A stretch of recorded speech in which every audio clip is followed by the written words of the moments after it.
www.aristeguinoticias.com y Enrique Dussel presentan 2020, la pandemia.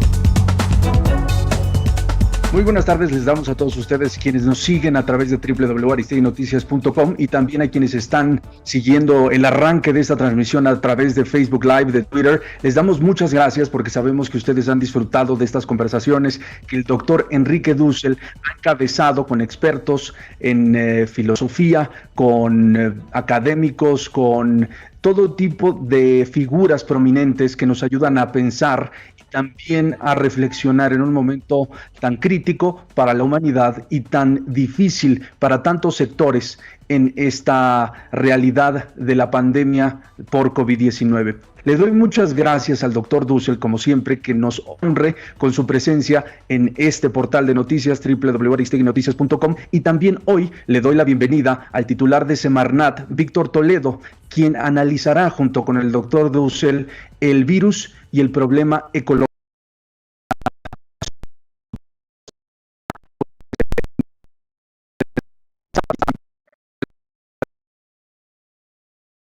Le doy gracias al doctor Dussel.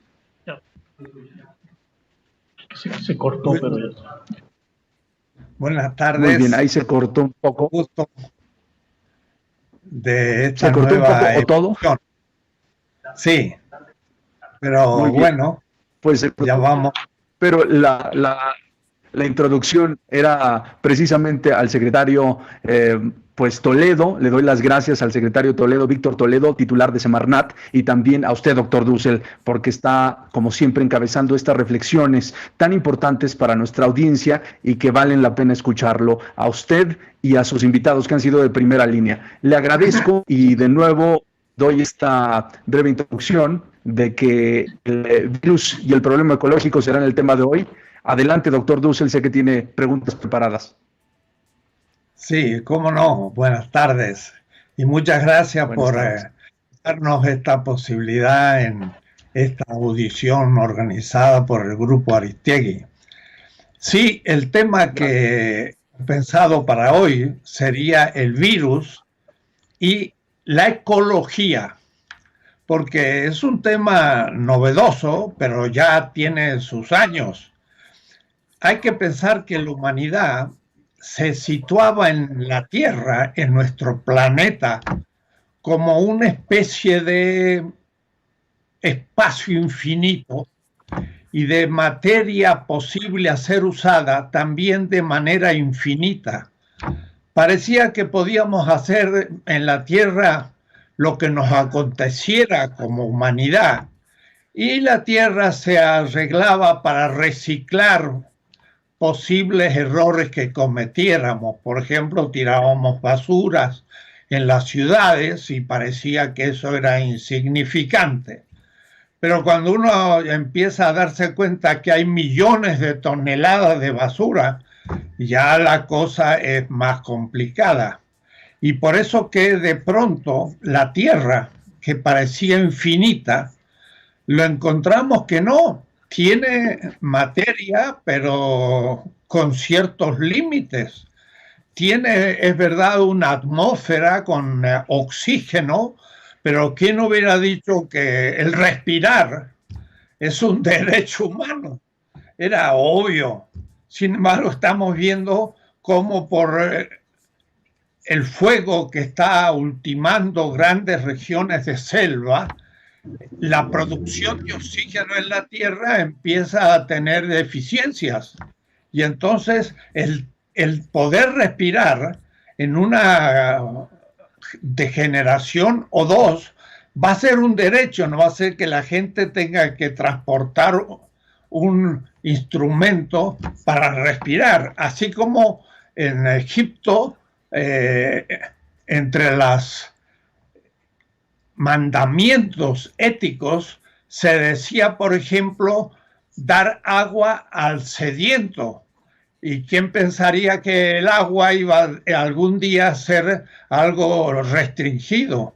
Y sobre todo con una civilización como la nuestra, que utiliza energía y materia de manera descontrolada y según las mediciones, si toda la humanidad, que son 7.000 millones aproximadamente de habitantes, usara la energía que usa un norteamericano, que son solo el 7% de la humanidad y gasta casi el 30% de la energía de la Tierra, necesitaríamos 5 planetas Tierra para poder dar energía de la manera como los americanos o norteamericanos gastan. Quiere decir que por primera vez en la historia nos damos cuenta que la Tierra no es inmensa, sino es limitada, y los recursos de la Tierra, su energía y su materia, son también limitados. Esto no es muy antiguo como conciencia.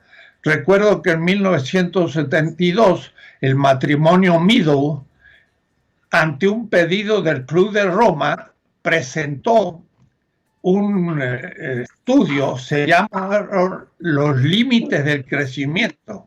Y por primera vez usaron las computadoras, que eran todavía muy rudimentarias, pero podían poner muchas variables, hasta 2.000 variables, gracias a la computadora, y pudieron empezar a calcular 1972 qué pasaría en el 2000, en el 2020, que ya estamos, en el 2050. Y entonces empezaron a ver que había crisis futuras de falta de materias no renovables. Comenzaba también la polución a transformar la atmósfera y, en fin, surgió de pronto la responsabilidad sobre el futuro. De ahí que un filósofo alemán del grupo de la Escuela de Frankfurt, Hans Jonas, escribió un libro que se llama Ética de la responsabilidad. Pero él pensaba de que la generación presente estaba destruyendo la Tierra, pero lo que realmente era grave, que le dejábamos a las generaciones futuras una Tierra destruida. Hans Jonas no pensaba, y eso solo hace 25 años, que la cuestión no es de las generaciones futuras, sino que aún la generación actual comienza ahora a sufrir limitaciones propias de esta destrucción que estamos haciendo. ¿De qué? De las condiciones mismas de la reproducción de la vida en la Tierra.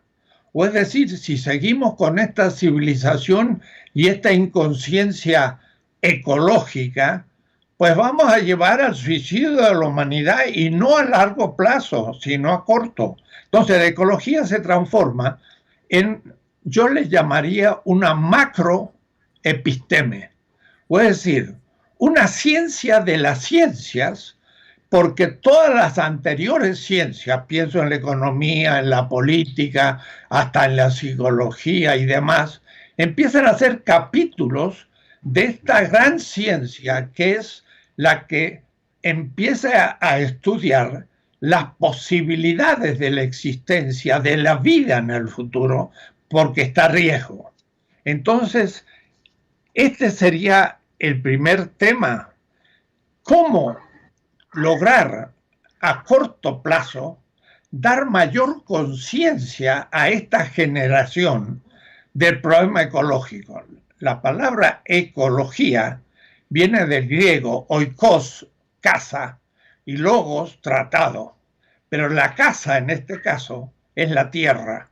Y nosotros habitamos nuestra casa, pero la estamos destruyendo los océanos con el plástico y consumiendo el oxígeno de muchas partes, aumentando el hueco de ozono en la estratosfera y cantidad de transformaciones masivas de la Tierra que ponen en cuestión la vida.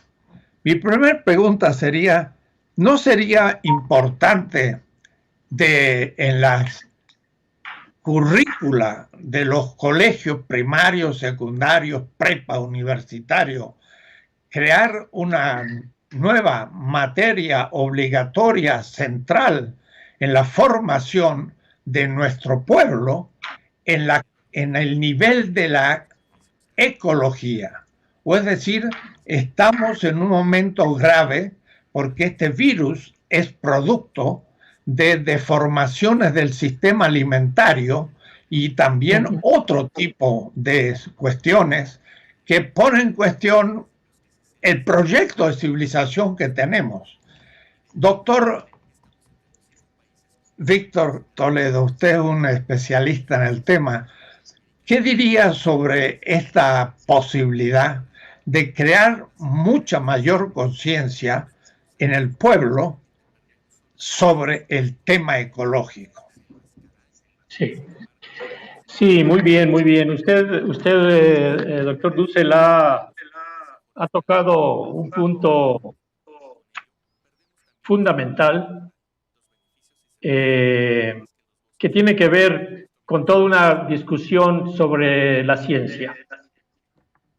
Mire, yo comenzaría diciendo que así como hablamos de una crisis de civilización, también tenemos que hablar de una crisis epistémica o epistemológica, porque la ciencia que estuvo dominando durante pues buena parte de todo su desarrollo, fue una ciencia que se fue volviendo cada vez más especializada, más fragmentada, el conocimiento cada vez más fragmentado, más en compartimentos aislados unos de otros. Y claro, la revolución científica, que ahora la llamamos así, nos llevó a un conocimiento cada vez más preciso, detallado, pero que perdía justamente la noción de conjunto. Yo creo que ya lleva varias décadas en que comenzaron a surgir las contracorrientes, fundamentalmente dentro de lo que se llama el pensamiento complejo, pues con autores como Edgar Morán. En México tuvimos a Rolando García, tenemos a Enrique Leff. Hay una gran cantidad de autores que están repensando la manera de concebir la realidad desde la ciencia. Básicamente, la ciencia de la complejidad y el pensamiento complejo hacen una crítica a las maneras dominantes o convencionales del quehacer científico en dos sentidos. Primero, invocan un conocimiento interdisciplinario, holístico, integrado, que para lo que vamos a platicar ahora es fundamentalmente cómo poder generar una teoría que nos permita entender de manera integrada los procesos sociales y los procesos naturales, ¿no? ¿Por qué? Porque pues en general el conocimiento está totalmente dividido. Las universidades son el mejor ejemplo, ¿no? La parte de ciencias sociales y humanidades de un lado y la parte de ciencias naturales, pues desde la física, la biología, la química, la geología, etcétera, etcétera, del otro. Ese es en el primer sentido. La otra crítica que se hace es de una ciencia que supone que todo conocimiento científico es moralmente bueno, ideológicamente neutro, políticamente sin compromiso. Esto ya no es posible hoy en día. Hoy en día las vanguardias dentro de la ciencia claman por un conocimiento integrado, por un lado, es decir, donde podamos entender los procesos sociales y naturales en una sola mirada, y por otro, necesitamos ya una ciencia comprometida con lo social y con lo ambiental. Rápidamente le digo que aquí en México, hace 10 años, conformamos la Unión de Científicos Comprometidos con la Sociedad, en la que hoy estamos como unos 80 o 100 investigadores, entre los que destaca la doctora Elena Álvarez Bulla, directora del CONACYT, un servidor y muchos colegas que andan por ahí ya en otras tareas. Entonces, ¿qué papel ha jugado la ecología? Más que pensar en la ecología como una macrociencia, yo digo que la ecología estimuló efectivamente esta nueva mirada Y fíjese usted, en los últimos, bueno, depende de cada área, pero en los últimos 20 años han aparecido lo que llamamos ya disciplinas híbridas, con esta mirada integral. Mire usted, apareció la sociología ambiental, la antropología ecológica, la agroecología, la historia ambiental, ¿no? La ecología política, etcétera, etcétera. Estas disciplinas híbridas surgieron por estímulo de la ecología como área meramente biológica y generó corrientes en las que se quieren integrar la naturaleza con la cultura, y apareció la ecología cultural, la naturaleza y los conflictos ligados con ellos, y aparece la ecología política, los problemas sociales ligados con la naturaleza, y aparece todas las gamas de sociología ambiental, ecosociología, etcétera, etcétera. En el campo de la psicología también hay una psicología ambiental, etcétera. Estas son las disciplinas híbridas que hoy, por ejemplo, yo le puedo decir que, por ejemplo, en América Latina, la agroecología, es decir, la ciencia de la agricultura ecológica, ya es tanto o más importante que la agronomía convencional. En todos los casos, ¿sí?, se toman en cuenta los factores naturales, biológicos, ecológicos, de los suelos para producir alimentos sanos. Ese sería, digamos, un ejemplo de estas disciplinas híbridas.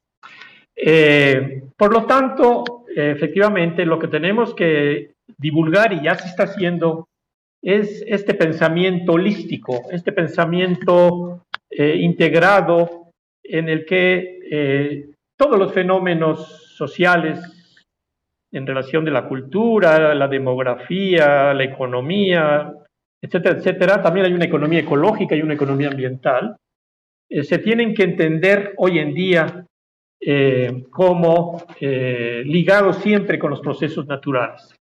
Y por lo tanto también, ya esto tiene tiempo, en las universidades de todo el mundo se han creado ya programas interdisciplinarios y se han creado prácticas de investigación donde ahora ya el investigador aislado, especializado, desligado, ya está quedando atrás, y estamos comenzando a ver grupos, equipos interdisciplinarios, donde lo importante es la orquestación del conocimiento, ¿no? La orquestación del conocimiento.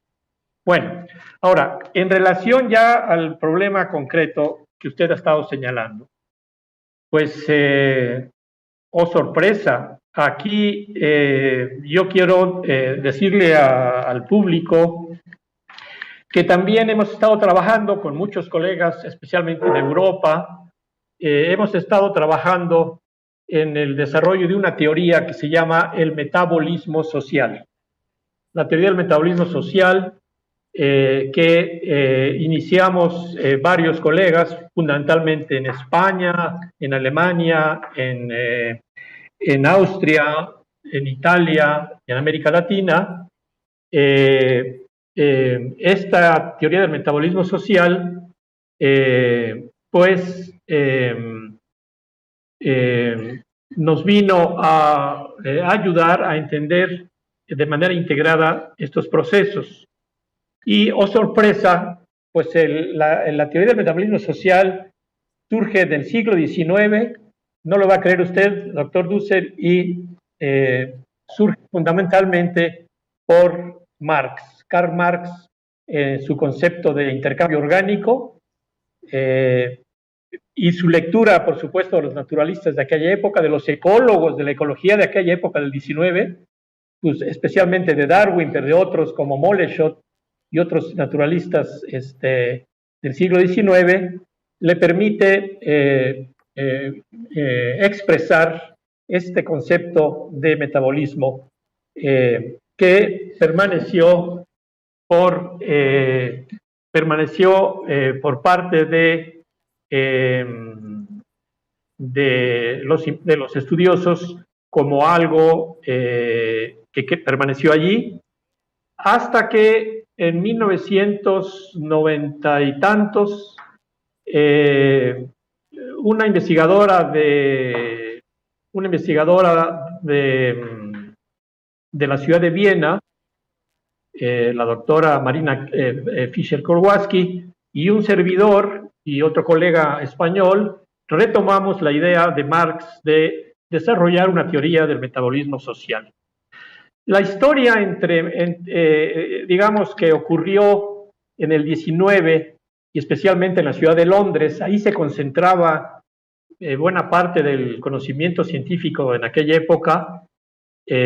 Hizo posible que existieran en la misma ciudad Marx y Darwin, por ejemplo, que nunca se vieron la cara, ¿no?, de manera directa, pero que hubo un intercambio epistolar, porque Marx compró la primera edición del Origen de las Especies, le mandó una carta a Darwin. Darwin no le contestó, pero nunca abrió realmente el Capital cuando Marx le mandó el Capital. En fin, ahí hay una historia fascinante que, digamos, prefigura los diálogos que hoy ya existen entre los científicos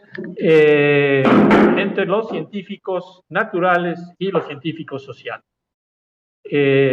Para nuestra sorpresa, en mediados del siglo XIX había mucha comunicación entre los naturalistas y, digamos, los estudiosos del campo social, ¿no? Y es la época de Spencer, y luego vino está también ahí Humboldt por ahí también, desde Alemania, en fin. Pero entonces sí, ya estamos, y con eso voy a concluir, efectivamente, estamos ya en una época en la que la ecología opera, efectivamente, como un disparador de una visión holística ligada con el pensamiento complejo, ¿no? Y por lo tanto, es que la ecología es la síntesis del conocimiento sobre la naturaleza, ¿no? Y efectivamente, cuando la ecología se hibridiza con otras áreas de las ciencias sociales, de las humanidades, nos da justamente pie a una visión que hoy estamos, por supuesto, muy interesados, no solamente que atraviesen buena parte de las carreras universitarias, sino que lleguen a los niveles básicos y permitan la generación de una conciencia nueva en el ciudadano, que yo he llamado la conciencia de especie, ¿no es cierto? Y lo estamos viendo ahora con el COVID-19, ¿no? Estamos estremecidos, todos los seres humanos, porque nos enfrentamos a un peligro de especie, y de alguna manera todos en lo más íntimo estamos resintiendo y estamos prefigurando la posibilidad de que un pequeñísimo virus acabe con la especie humana. Afortunadamente, pues esto no es realmente, finalmente, a pesar de que las cifras de los decesos son muy, muy altos, pues representan una mínima fracción de la población humana. Pero entonces sí coincidimos en que la ecología tiene que ser ya, digamos, un tema fundamental en la educación de todos los niños del mundo. Con eso concluyo esta primera parte. Muy bien. ¿Parece si vamos a un corte y regresamos con más de esta reflexión tan importante?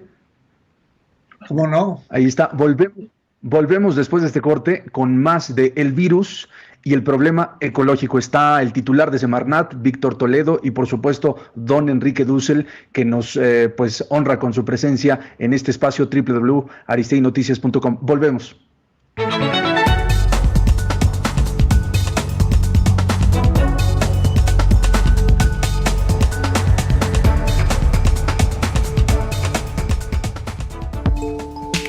Prevención de COVID-19 en la actividad laboral.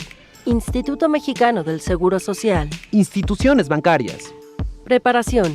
Prepare la lista de lo que es absolutamente necesario. Soluciones desinfectantes o cloro comercial. 100 mililitros diluido en 900 mililitros de agua para destruir o inactivar el virus. Alcohol al 70%. Toallas sanitizantes. Jabón. Toallas de papel tipo sanitas.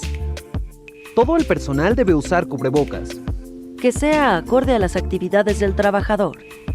guantes de uso doméstico para la limpieza, uso de protección ocular para el personal que tenga contacto con clientes, solicita a tus proveedores el uso de cubrebocas. el uniforme o ropa que se use en el trabajo debe cambiarse diariamente. Marcas en el piso con la separación que debe tener cada trabajador en las diversas áreas: caja, recepción, atención ejecutiva, cajeros y filas. Disponibilidad de consumibles para higiene de manos de trabajadores y de clientes en área de cajas, baños, cocinetas, salas de descanso, área de recepción, área de limpieza, etc. Abrir las puertas evitando tocar manijas y superficies. Lavado de manos antes y después de utilizar objetos de uso común. Instala barreras físicas en las áreas de atención al cliente, proveedores o administrativas, en caso de que sea posible. Uso de pluma personal. Cuenta con un directorio con teléfonos para orientación médica sobre COVID-19.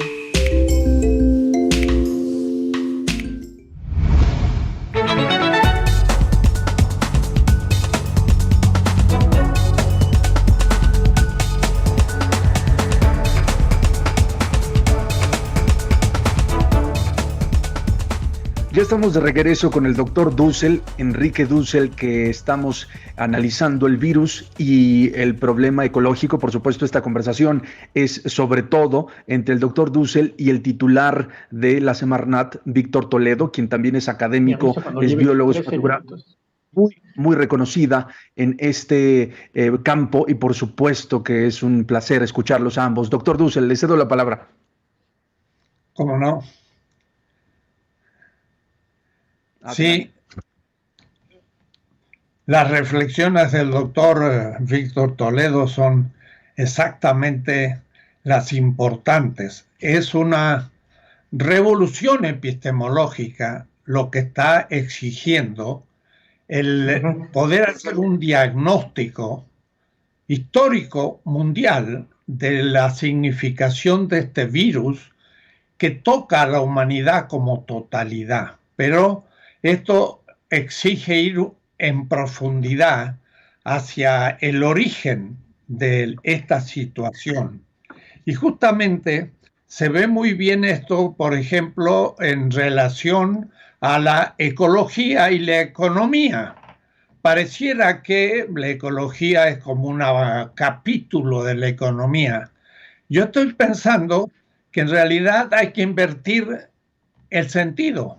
La economía se empieza a transformar en un capítulo de la ecología, y el doctor indicaba sobre la teoría o la posibilidad de pensar en el metabolismo social y citó a un autor muy conocido que es Marx, pero muchas veces se ha tomado Marx en un sentido, yo diría, tradicional, pero no actualizado. Porque justamente Marx da muy bien las razones de fondo de lo que nos está aconteciendo. Miren este argumento. En el mercado, que el neoliberalismo presenta como el momento decisivo de las relaciones sociales, porque hay que dejar que el mercado funcione libremente, la esencia del mercado es la competencia, porque los productores ofrecen mercancías y aquella que tiene menor precio logra venderse. Y entonces el asunto es cómo lograr producir una mercancía con menor valor, o es decir, con menor precio. Y para eso la revolución industrial permitió la creación de nueva tecnología que permitía a su vez producir productos con menor valor, o es decir, más baratos. En realidad, la revolución tecnológica fue fruto de la economía de mercado que exigía una mejor tecnología para la producción de mercancías a menor precio. Pero el problema es que ¿qué tecnología uso para bajar el valor de una mercancía? Uso la que a corto plazo me permite producir es un producto, por ejemplo, un auto, a menor valor, es decir, menor precio. Ahora, si la tecnología es antiecológica, por ejemplo, el petróleo es un bien impresionantemente rico en muchas posibilidades y además no es renovable. Quemar petróleo es como una barbaridad, es como quemar oro o quemar rubíes y sin embargo lo quemamos. ¿Pero por qué lo quemamos? Porque a corto plazo me permite producir una mercancía a menor precio y de esta manera compito contra otro que produce por mayor precio y lo elimino del mercado. Miren qué interesante. El uso de tecnología antiecológica es debido a la lógica de la competencia del mercado. Porque si en 1904 el señor Ford hubiera dicho, no, quemar petróleo es un pecado, yo voy a producir un auto eléctrico, pero necesitaba 40 años para poder producirlo y mientras tanto la competencia, la General Motors, lo eliminaba del mercado. Quiere decir que la peligrosidad de la tecnología antiecológica, que es el problema que está destruyendo muchos valores de la vida y la vida misma, hemos visto esto en el sistema alimentario, como para sacar ganancia se hacen pues grandes extensiones de soya y se produce carne gracias a animales amontonados que a su vez se enferman y entonces se le pone antibióticos y después nosotros comemos en la carne los antibióticos. Es decir, todo el sistema se va envenenando. ¿Cómo hacer para superar eso? Marx es interesante, daba la indicación. El problema no es la tecnología defectuosa, es el criterio mediante el cual se adopta la tecnología antiecológica en el proceso de producción que tiene como finalidad el aumento de la tasa de ganancia y no un tipo superior de vida. Es lo que yo expuse en la primera de las exposiciones de este programa. Hay dos criterios. O se afirma la vida y se la desarrolla, o se afirma como criterio el aumento de la tasa de ganancia, pero esto es suicida porque usa tecnología que pone en cuestión la vida. Y esto es la realidad en que vivimos. Y en ese punto vemos cómo la economía se transforma en un capítulo de la ecología. Entonces, por ejemplo, en la política decimos, y con razón, tenemos que usar nuestro petróleo y no tenemos que comprar gasolina, lo cual es perfectamente comprensible porque el país entonces pierde al comprar esos productos en el extranjero. Pero habría que usar los bienes que ganamos o la riqueza que ganamos en la venta y en el uso del petróleo para invertirlo en nuevo tipo de producción de energía que esté sustentada en el uso de bienes que son renovables, como el viento en la producción eólica o el agua en la hídrica o la utilización de la luz del sol y no el petróleo. Entonces, la pregunta es la siguiente. La ecología dicta normas a, por ejemplo, la estrategia económica de un país. Y a veces, claro, a corto plazo, tenemos que seguir cumpliendo con las exigencias de la economía tradicional, pero tenemos que lentamente empezar a pensar en cómo dar las bases de un tipo de tecnología pura o ecológica que no sea contaminante como la tradición. O es decir, yo le preguntaría ahora al doctor Toledo, en la política de un país hay que comenzar en el nivel económico a poner mucha parte de la inversión en la producción de energía futura, no como estamos haciendo a veces, apoyados en una energía que se obtiene con bienes no renovables, sino que fueran renovables. La luz del sol, pues es prácticamente infinita con respecto a la corta vida de la humanidad. ¿Cómo la ecología debe dar una regulación en el corto y en el mediano y en el largo plazo a proyectos económicos? Muy bien. Sí, excelente, excelente. A ver, yo aquí conectaría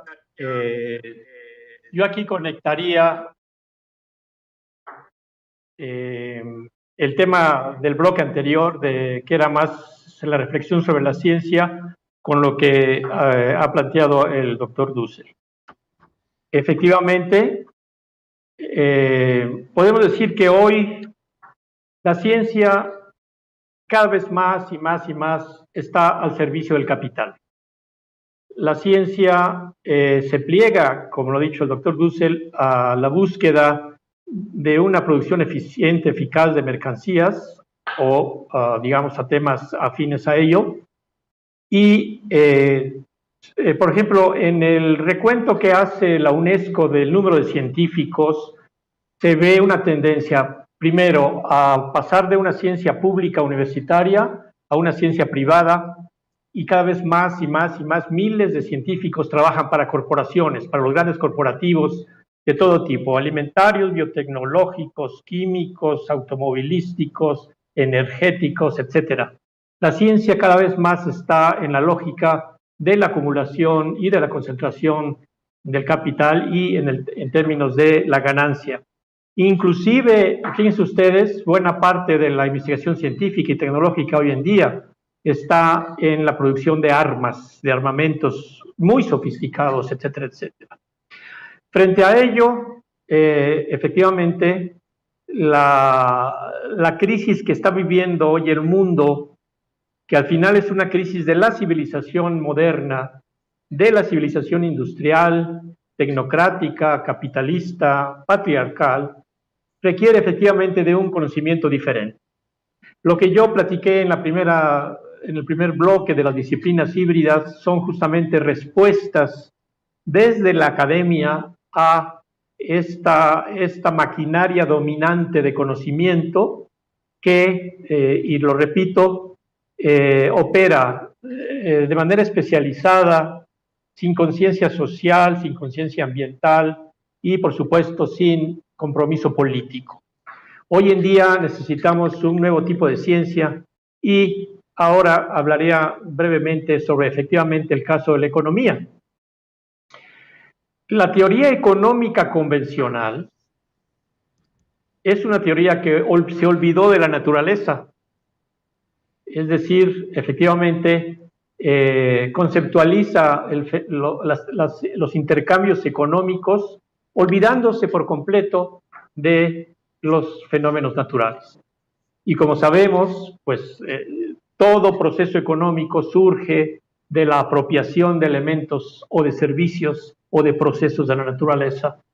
Y cuando estos procesos económicos afectan la reproducción de la vida, estamos ya frente a efectivamente, una economía antiecológica. Del otro lado, igual, cuando la cantidad de desechos, la cantidad de emisiones de basura sobrepasa la capacidad de la naturaleza para reabsorberlos, estamos también atentando y estamos creando una economía antiecológica. Esto es, en buena medida, la causa principal de las crisis ambientales ecológicas de hoy en día, por supuesto. en muchas dimensiones. También es importante señalar que en la discusión internacional, la aparición del libro Los límites del crecimiento en los 70s, efectivamente fue una primera sacudida a la idea que se tenía del crecimiento infinito, del progreso total, ¿no?, del desarrollo. Y hoy en día, desde la economía ecológica, desde la ecología política, se cuestiona severamente esta idea de progreso, de desarrollo, que sigue dominando en los discursos de los gobiernos neoliberales y en general del neoliberalismo. Por lo tanto, han surgido ya no solamente grupos académicos, de estudiosos, de científicos, en muchas corrientes como la economía ecológica. Allí hay ya Sociedad Internacional de Economía Ecológica, hay Sociedad Latinoamericana de Economía Ecológica, Centroamericana, Mexicana, Mesoamericana de Economía Ecológica. Ya hay muchos colegas trabajando en estas propuestas alternativas o antisistémicas.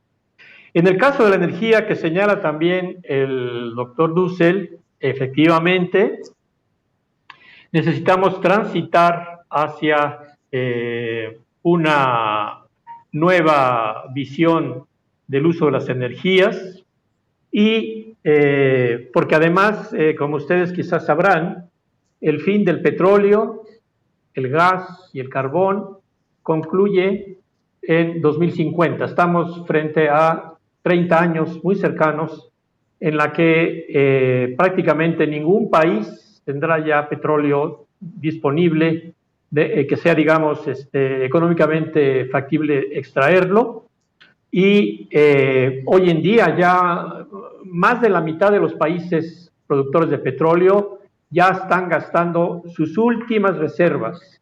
En el caso de México, la proyección oficial de la Secretaría de Energía son 5 años y se acaba el petróleo en México y por lo tanto efectivamente necesitamos ya una política de reconversión, de transición energética hacia energías renovables. Sin embargo, y en Semarnat estamos muy claros ya en términos de política ambiental, sin embargo, fíjense ustedes, hay dos maneras de transitar de las energías fósiles a las energías renovables. Una es siguiendo el camino, digamos, convencional, en la que la transición la van a realizar fundamentalmente corporaciones privadas, grandes compañías de energía eólica, grandes compañías de energía solar, grandes hidroeléctricas, ¿no?, que pueden ser estatales en este caso, pero pueden ser privado o públicas.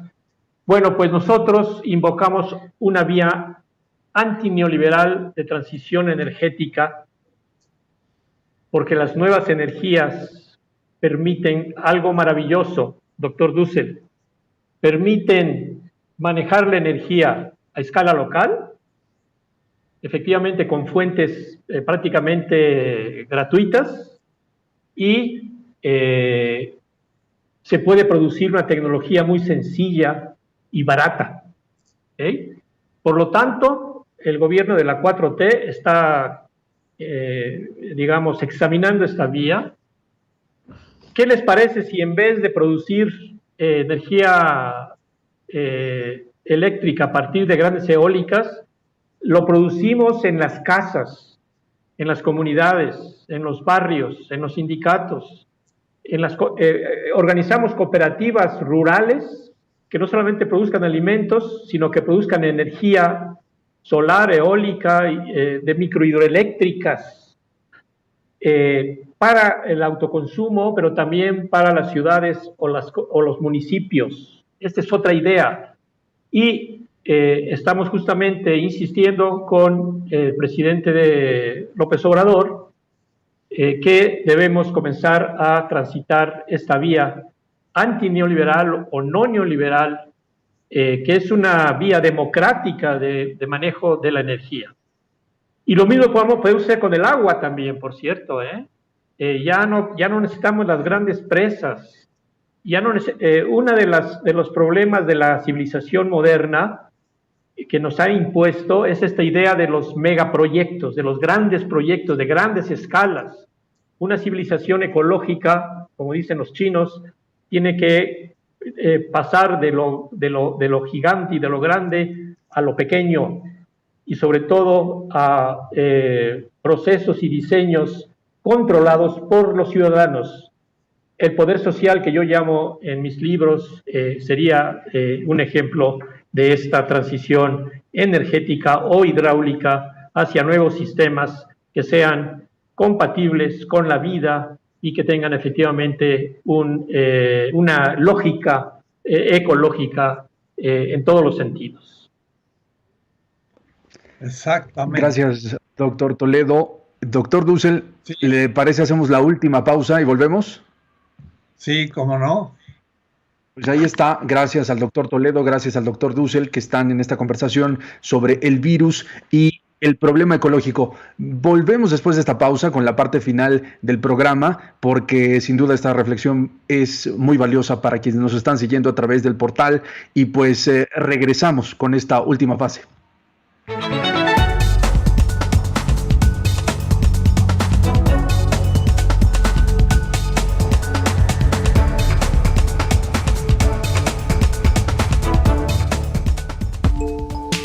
Prevención de COVID-19 en la actividad laboral.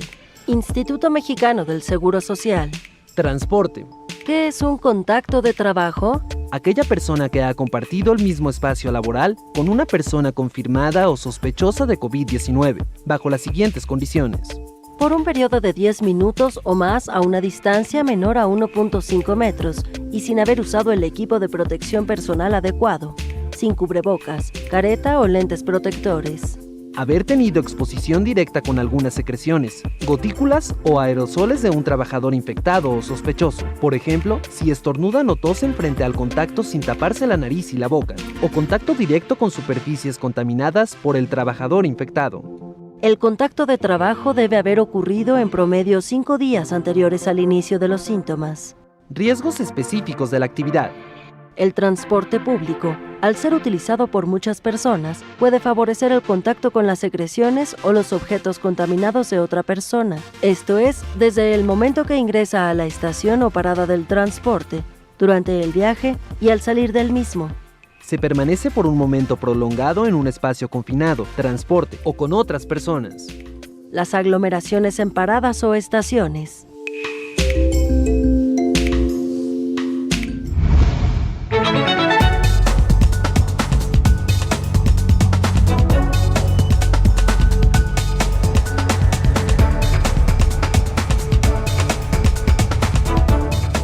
Gracias. Ya estamos de regreso y pues con el doctor Dussel está hablando, está conversando el titular de la Semarnat, Víctor Toledo, quien nos hace el favor de estar con nosotros hoy hablando del virus y el problema ecológico. Vamos a esta parte final de la conversación. Doctor Dussel.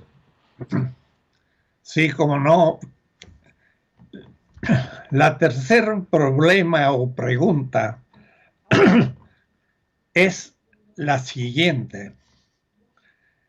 La modernidad, desde el proyecto de Bacon o filosóficamente de Descartes y de la física moderna a lo Newton, claro, no la termodinámica que cambia epistemológicamente el proyecto de la modernidad, ha sido todo un proceso a partir de la gran ideal del progreso.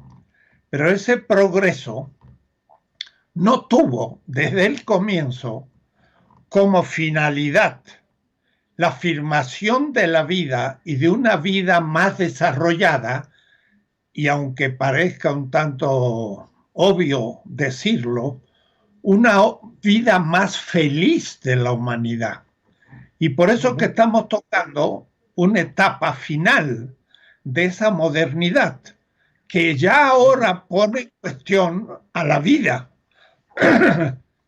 particularmente en mi caso, yo soy especialista de ética, filósofo, y he anunciado y probado y expuesto el primer principio de la ética es justamente la afirmación de la vida. Bueno, debo decir que no hay otras éticas de este tipo, porque se habla de ética de los valores, la ética, pues, del mercado, pero no la afirmación de la vida.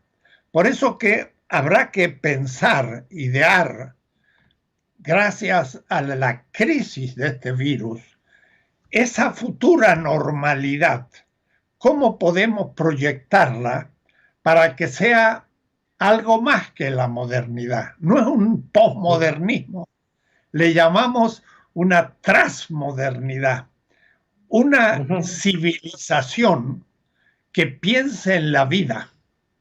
Y por ejemplo, un pequeño hecho, somos 7.000 millones de habitantes en la Tierra. Los pobres son los que se mueren más pronto y se mueren por pobreza. Si como los chinos pensáramos durante 2 o 3 generaciones tener un hijo por familia, alguien diría, pues es una decisión autoritaria. Sin embargo, no es en contra de la vida, porque no se mata de hambre a un pobre, sino que simplemente nos disciplinamos para durante 2 y 3 generaciones tener menos hijos, lo cual no es maltusianismo y es perfectamente ético, y de pronto la humanidad tendría 3.000 millones de habitantes y la Tierra se agrandaría. Lo mismo tenemos que pensar en las comunicaciones. Los autos, por supuesto, tienen que ser eléctricos, pero no solo.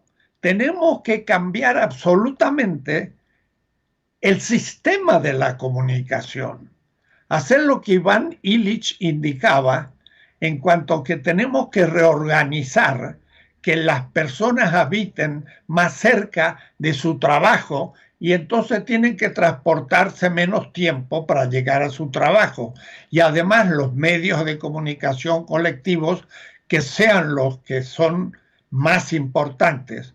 Pero aún en Berlín en este momento hay pequeños autos para 2 personas, públicos, donde cada persona llega, toma el auto, lo utiliza para ir a su destino, lo deja en la calle y todo está tan bien organizado que viene otra persona, pone su tarjeta de miembro y toma ese auto eléctrico y lo puede utilizar también. Hay como 50.000 pequeños autos que son comunes y a su vez, como son eléctricos, a la noche, donde la energía eólica sigue produciendo electricidad, pero las fábricas y la ciudad duerme, es el momento en que se enchufan los autos para realimentarse de electricidad para el día. O es decir, tenemos que imaginar una civilización distinta a la modernidad, donde la vida sea su fundamento. ¿Qué piensa el doctor Víctor Toledo sobre lanzar un poco la fantasía para que la juventud piense que no va el futuro ser tan angustiante como el que estamos viviendo en esta crisis del virus, sino que haya esperanza de algo diferente, pero que realmente va a exigir cambiar los fundamentos de lo que estamos viviendo? Sí. Buenísimo, doctor Dussel. Esto ya es ecología política, yo le llamo ecología política en mis libros siempre, y efectivamente, bueno, les voy a confesar algo al público, y es que quienes estamos metidos en esto desde hace tantos años y estamos viendo lo que se viene y se viene, la verdad es que nos tomó de sorpresa esto del COVID, porque pensamos que esto iba a venir dentro de 20, 30 años, pero ya está aquí, nos adelantan los procesos. Y efectivamente de lo que se trata es de visualizar otra civilización. Y eso implica no un cambio en la economía nada más, no un cambio en la gobernanza, no un cambio en, digamos, hábitos culturales. Implica una reformulación radical de todo. Necesitamos, ahora sí, como se dijo en el 68, que la imaginación tome el poder. Y afortunadamente, sí le puedo decir, doctor Dussel, la respuesta de los jóvenes, por ejemplo, frente al cambio climático, las manifestaciones que vimos el año pasado de los jóvenes en México también, son muy esperanzadores. Claro, necesitamos ir desbrozando exactamente cuáles van a ser las acciones. Yo quisiera retomar algo que le va a gustar mucho porque es el tema de la cosmovisión, es muy importante. A ver, la nueva ciencia, esta ciencia integrada, nos permitió visualizar la teoría del Gaia. El planeta es un sistema vivo. Esto fue lo que James Lovelock y Lynn Margulis, la bióloga norteamericana, Lovelock, el inglés, ya hoy en día está aceptado, es la teoría del Gaia. Gaia porque en homenaje a la diosa de la tierra, la diosa griega de la tierra. ¿Qué nos dice la teoría del Gaia? Que el planeta Tierra, la atmósfera, la parte de los suelos, los bosques, las selvas, los mares, son un sistema integrado muy delicado que está vivo. Aquí inmediatamente vinieron las críticas, ¿no? Que era una apreciación metafísica de parte de un científico, etcétera. Pero yo coincido, es un sistema vivo. Y aquí han entrado también muchos filósofos con esto, ¿no? Michel Onfray, André Gorz, Maurice Berman, Shelbrooke, muchos han entrado a reflexionar sobre esto. A ver, esta idea de la teoría del Gaia, que es una teoría generada por la ciencia, esta ciencia alternativa, empata perfectamente con las cosmovisiones tradicionales de lo que hoy son los pueblos indígenas, 7,000 pueblos indígenas de todo el mundo, que tienen la misma idea, pero desde una ecología no científica, sino desde una ecología sagrada. La idea de la madre tierra, ¿no? Que en México lo vemos todo el tiempo en todos los pueblos, que lo vemos en los países andinos. Prácticamente cada pueblo indígena tiene una idea sagrada de la naturaleza, es decir, de una naturaleza viva. Esta naturaleza viva, por lo tanto, si está viva, dialoga, habla, y el ser humano tiene que escuchar a la naturaleza. Lo que desde la teoría del Gaia ahora estamos escuchando, pues es el cambio climático, ¿no? Pero fíjense ustedes cómo ahí hay una convergencia entre la cosmovisión tradicional y esta nueva cosmovisión que también deriva de una nueva ciencia. ¿Qué está en medio? La cosmovisión que dio lugar a la civilización moderna industrial, que considera la naturaleza un sistema mecánico, considera la naturaleza, es la visión mecanicista, ¿no? Considera la naturaleza una fuente de riquezas a ser explotada, incluso la califica como capital natural, sujeta de ser explotada, y esta cosmovisión es la que justamente permite la idea de crecimiento, de progreso, de desarrollo, que está impulsado, por supuesto, por la lógica del capital, que es la que domina la civilización industrial. Por lo tanto, visualizar una nueva civilización de carácter ecológico implica no solamente mirar el entorno y el planeta desde lo racional, implica también la parte emocional, y aquí vamos a ver la reivindicación de los artistas, totalmente, van a ver. Los artistas se van a volver cada vez más y más importantes. Ya hoy en la crisis del COVID-19 estamos viendo manifestaciones artísticas de solidaridad maravillosas. Pero entonces la construcción de una civilización ecológica, de una nueva civilización o sustentable, como la quieran llamar, implica una revisión de muchas dimensiones de la vida social. Efectivamente, el cambio de la energía, necesitamos pasar de una economía capitalista a una economía social y solidaria. La gobernanza, discúlpenme, me van seguramente a reclamar, pero la democracia representativa, la democracia ya no funciona, ya no funciona. Necesitamos crear una democracia desde abajo. En México ya están los municipios de Cherán en Michoacán, de Ayutla de los Libres en Guerrero, municipios en Chiapas, los zapatistas mismos que han creado una nueva forma de democracia. La democracia desde abajo, y de ahí hay que construir todo. Aquí también entra la duda de si vamos a seguir necesitando de partidos políticos, etcétera, etcétera. Producción de alimentos de carácter agroecológico. Ya no necesitamos grandes bancos, necesitamos cajas de ahorro solidarios, como ya están hoy en día en México. Miren ustedes, el dato más reciente afirma que hay cerca de 12 millones de mexicanos que usan las pequeñas cajas de ahorro y no usan los grandes bancos, ¿okay? Y los bancos usureros, que son los que nos están todo el tiempo, y por eso son las grandes ganancias.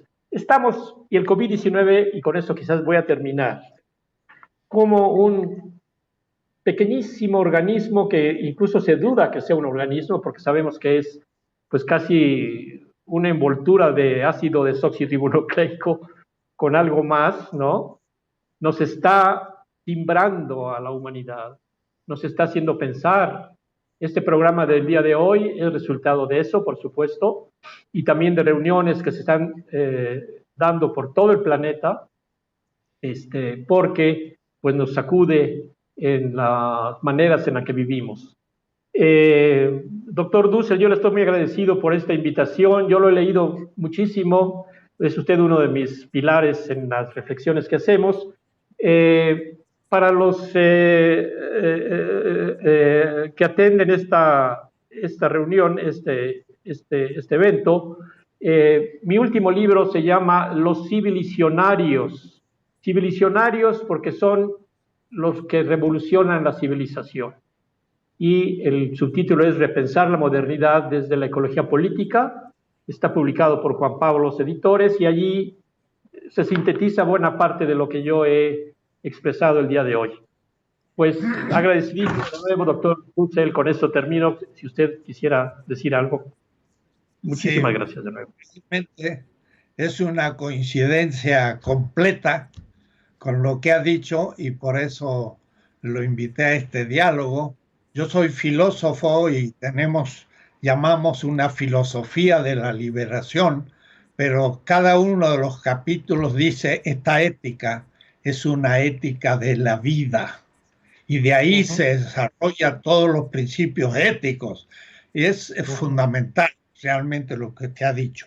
Ahora, eso me hace pensar que debe no ser cierto que se le ha reducido el 75% del presupuesto de áreas naturales protegidas en México. Entonces, yo espero que no sea verdad de que se le disminuya el presupuesto a esas áreas naturales protegidas en este momento de la historia de México y de la crisis del virus, porque sería justamente contradictorio con lo que hemos dicho. Las áreas protegidas son pocas, no tienen muchos recursos y no se puede en ese campo pensar en ahorrar. Al contrario, habría que duplicar el presupuesto. Eso es una pequeña sugerencia, pero estoy completamente de acuerdo con usted. ¿Puedo aclarar? La nueva política es ciertamente una política de participación popular, pero habría que integrarla con la política representativa, no excluir una a la otra. Y la ecología pone en cuestión todo. Y por eso que creo que es un problema fundamental. Con esto terminamos el tema, pero doctor, si usted quiere todavía una última participación, adelante. No, brevísimo, solamente para aclarar, porque efectivamente ha habido una gran preocupación con el tema de la reducción del presupuesto. Es parte del proyecto de austeridad. Lo acabo de platicar con el presidente López Obrador, esta reducción que nos ha afectado mucho a todo el sector ambiental. Y la buena noticia es que desde el viernes pasado, que ya nos recibió el secretario de Hacienda, estamos haciendo los ajustes necesarios para que esto no ocurra. El presidente López Obrador me ha dicho que ahí donde la reducción afecte elementos nodales, centrales, y es nuestro caso, esto se va a echar para atrás. Entonces, aclaro esto porque efectivamente no sería una contradicción. Gracias. Pues le agradezco. Gracias. Doctor Dussel, doctor Toledo, nos estamos extendiendo un poquito, pero esto que dice es bastante noticioso y aquí tendría yo unas preguntas finales, si me lo permite, doctor Dussel. Doctor Toledo, esto que habló con el secretario de Hacienda, ¿le especificó más o menos el monto o el porcentaje que no se reduce? Porque se había ordenado, como dice el doctor Dussel, un 75% a áreas. ¿Qué habló con el doctor Herrera, con el secretario Herrera, y qué es el acuerdo al que llegaron? ¿En qué consistió? Sí, el acuerdo es que ya se formó una comisión Semarnat con nuestros principales operadores administrativos con Hacienda, con los subsecretarios principales. Nos recibió el viernes en la mañana pasado en su oficina el secretario de Hacienda y ahorita, entre esta semana y la siguiente semana, haremos un anuncio de que efectivamente... En el caso de áreas naturales protegidas es tan sencillo que lo que necesitamos son 89 millones que de pronto no contábamos con ellos. Eso es nada, digamos, finalmente. ¿No? Y esos 89 ya están garantizados por el acuerdo con el secretario. De palabra en esto estamos, en la negociación, porque hay votos rubros, digamos, pero ya estamos en eso, ya estamos en eso.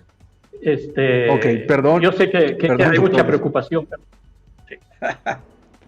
Bueno, ahí está. Yo me alegro mucho de haber podido tener este diálogo también de paso para al público. Muy bien. Sí, es una primicia y solo quisiera agregar una pregunta más porque hoy la Jornada publica un artículo de Angélica Enciso y habla de un borrador de un plan que tiene la Semarnat y este borrador hace énfasis en la reducción del 2015 al 2017 que fue de 50% en toda la operación de la Semarnat. Ese borrador, ¿usted lo confirma y lo que habla de que se busca un gran acuerdo nacional con sectores campesinos, indígenas, rurales? Seguramente leyó ese reporte, doctor Toledo. No he podido porque estamos desde las 9 de la mañana en conferencias, pero efectivamente, la reducción del presupuesto comenzó desde 2015. Ahí está, tenemos toda la curva, no fue en el gobierno de la 4T, pero sí necesitamos que esta reducción del 15% que fue pareja a todas las secretarías, en nuestro caso sí nos afecta bastante. Y por eso es que estamos justamente ya dialogando y hay mucha sensibilidad tanto del presidente como el secretario de Hacienda. El secretario de Hacienda es un enamorado del campismo y tiene una sensibilidad también ecológica y entonces estamos confiados en que yo espero que la semana próxima demos ya hagamos público un boletín hablando del tema de la reducción que vamos a tratar de remontar y de no realizar. Y de este gran acuerdo que habla el borrador que publica la Jornada, ¿eso se busca? ¿Está en el plan del 2024, 2020-2024? No tengo exactamente, disculpe, pero no conozco la noticia exacta. No hay problema. Doctor Dussel, doctor Toledo, pues el cierre de la conversación esencial que es sobre todo para pensar, para reflexionar, pues ya lo dio tanto el doctor Dussel y el doctor Toledo. Les agradezco a ambos, doctor Toledo, que haya estado aquí. Y doctor Dussel igualmente. Hasta luego. Estamos igualmente encantados de esta conversación. Gracias a quienes nos siguieron a través de www.aristeguinoticias.com, porque el próximo jueves, como lo hemos estado haciendo desde semanas atrás, seguiremos con estas reflexiones esenciales que el doctor Enrique Dussel encabeza, y por supuesto que es un lujo, reiteraremos siempre, contar con una figura de la talla y de la influencia en el pensamiento regional latinoamericano y a nivel global, como lo es el doctor Dussel. Gracias y nos vemos hasta la próxima. aristeguinoticias.com y Enrique Dussel presentaron 2020, la pandemia.